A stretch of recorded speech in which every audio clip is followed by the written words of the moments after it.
Just a few weeks to go for Tamil Nadu elections. How is it all coming up for the Congress party? See, the India alliance, which the DMK leads in Tamil Nadu, has put together a very large formation. And I must compliment the Chief Minister for aggregating this very large formation. And I think this large formation, when it faces the election unitedly, will have an edge over the other 2 or 3 other formations which are going to be there in the field. Do you think that these are bringing in more parties under the umbrella is a sign of panic? No, I think it's good politics and it's also practical politics, particularly a government which is facing re-election. I think it's very important to build an umbrella coalition, which I think the Chief Minister has done very adroitly. And I think that's very smart of him to do it. Is all well in the House of Congress as far as Tamil Nadu is concerned? See, it's a long-standing relationship we've had with the DMK. We've been together since 2004. This is an alliance which Mrs. Sonia Gandhi forged with the late Kalingar Karunanidhi. And it has survived the test of time. Barring 2014, where we have contested every election together. And by and large, we have won most elections. So this is a tried and tested. Obviously, there will be minor friction in any relationship, and this relationship also has its fair share of minor frictions, but those all are easily overcome and will all be fine when we face the elections together. Were there any conversations around breaking ties with DMK and joining hands with TVK? See, the Congress is a large political party and it does not stifle opinions. People are free to express their opinions. A large political party, in a thinking political party, particularly in an open political party, many views are expressed. But the point is that we are firmly with the India Alliance. We want the India Alliance to continue on a national level, for which the DMK is an integral part, and that alliance will continue in Tamil Nadu. Of course, many members had different views, but eventually the party has taken a collective view, and the collective view is to strengthen the India Alliance nationally and in Tamil Nadu. 2 visits by your GSO, Venugopal, meetings inconclusive. Does the Congress want to be part of the government? Is there any ministerial demands?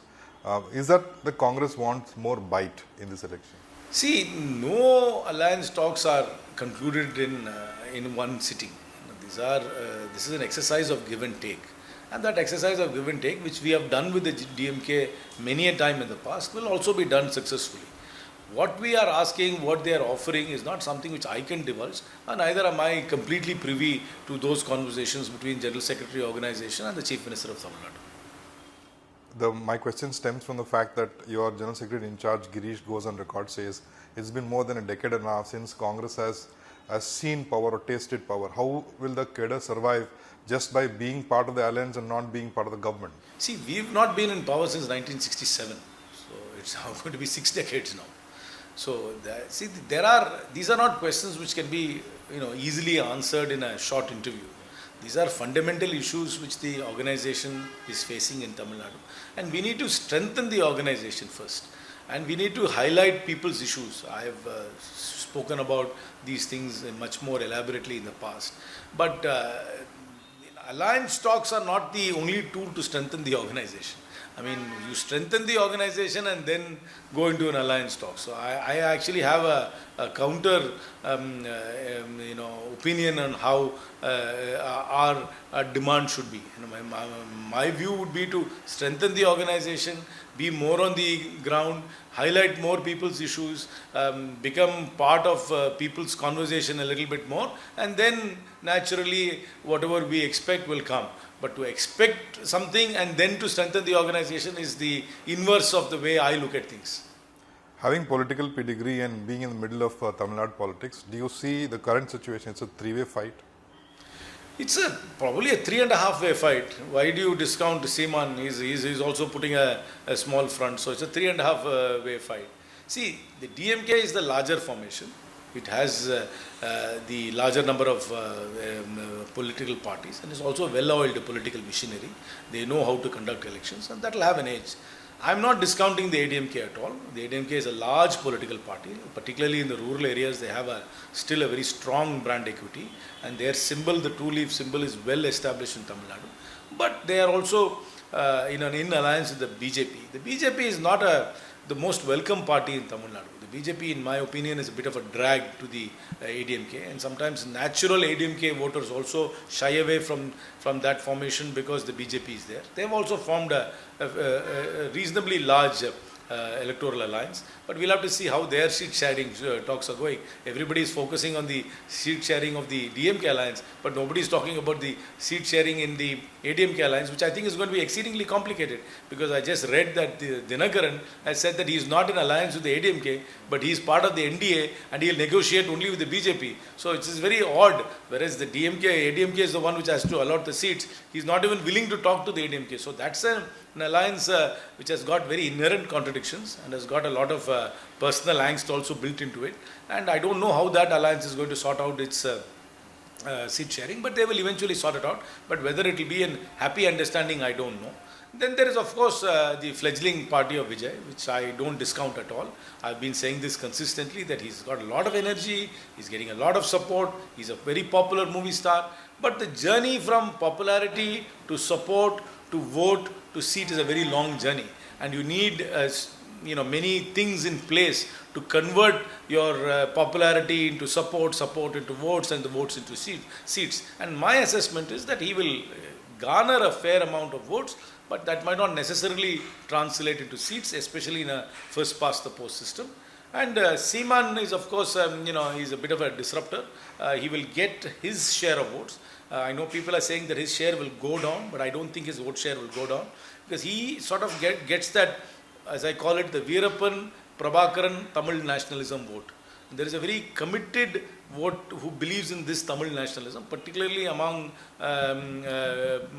younger, educated, aspirational, but it's a very small segment of society.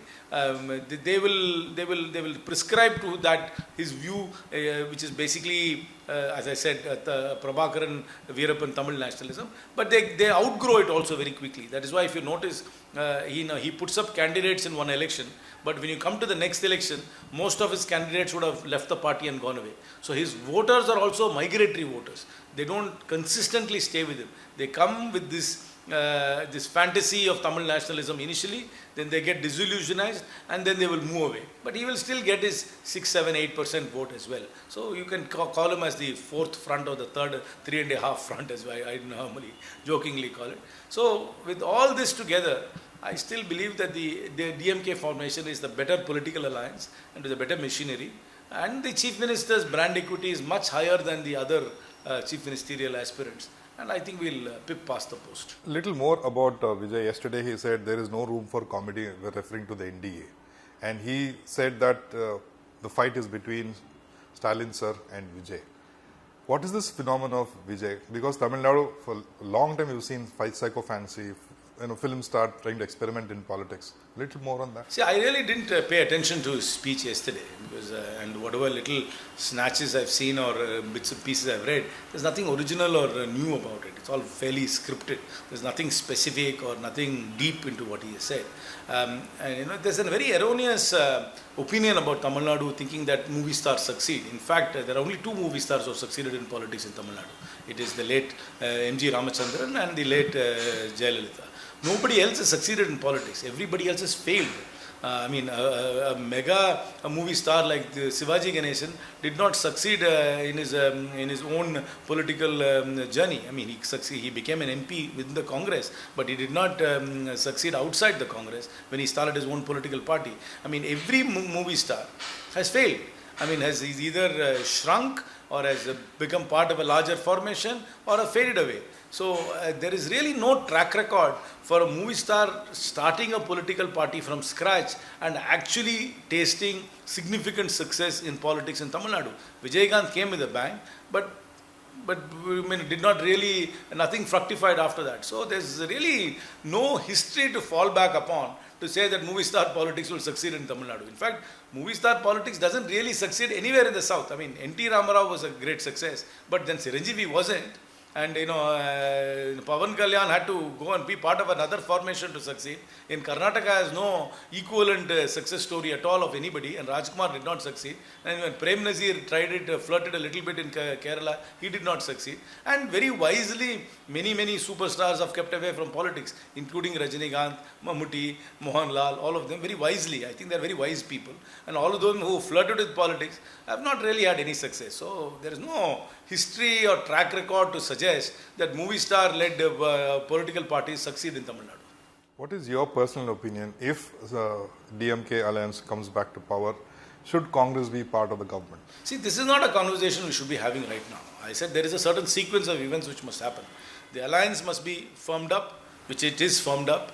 We must come to an understanding of how many seats each political party will contest within the alliance, then identify the seats, make sure that they are all viable winning seats, put good serious candidates in those seats, have a very robust campaign, conduct the election, win the election, see the results, and then we can have this conversation. This is not a conversation we should be having now. We should go through this sequence before we come there. What is the narrative for DMK alliance in this election? I think the image of the Chief Minister, his outward-looking governance in terms of bringing investments and being a consensus builder. See, whatever might be the criticism of the DMK, let's be very clear. When you take the Chief Minister's brand equity, it has gone up.